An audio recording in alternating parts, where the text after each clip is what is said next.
what's the difference between an inmate-run prison compound and an officer-run prison compound? Well, there's a few things. When I first got to the prison in Dublin, California, I had never been in prison, so I didn't really understand any of this.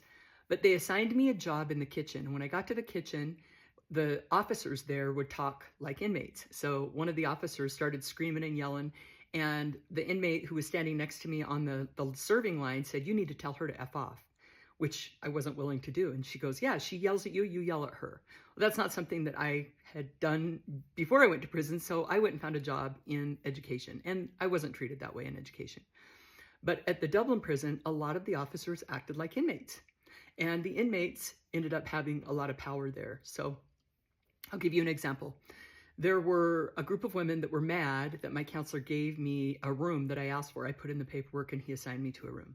So they went room to room and had all of their friends file what's called a cop-out or a complaint with prison staff saying that I was having an inappropriate relationship with my counselor.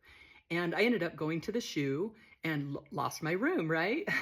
So that's the kind of power an inmate can have when they're in prison if the officers give that to them. And the way to avoid that is if the officers do their job, which can be challenging, right? When I got to the prison in Waseca, there was a big difference between, it was a staff-run compound, and it was much safer and a lot less chaotic. So when I was in prison, I did a program called RDAP, and they made us, the inmates, leaders in that program. And one thing that I learned really fast is that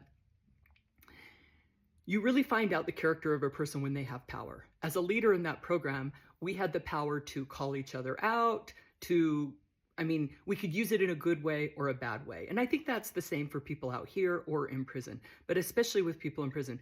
Even myself, I had been involved in real estate deals, and there was definitely people that would have more power than others. And so I kind of understood that dynamic. In prison, it's dangerous if the inmates have power. They feel disempowered in many ways, and so you give them power, and a lot of times it's the people in the compound that have been there a long time or that are doing life that have power. But it doesn't have to be that way if the officers run the prison compound, and those are some of the differences.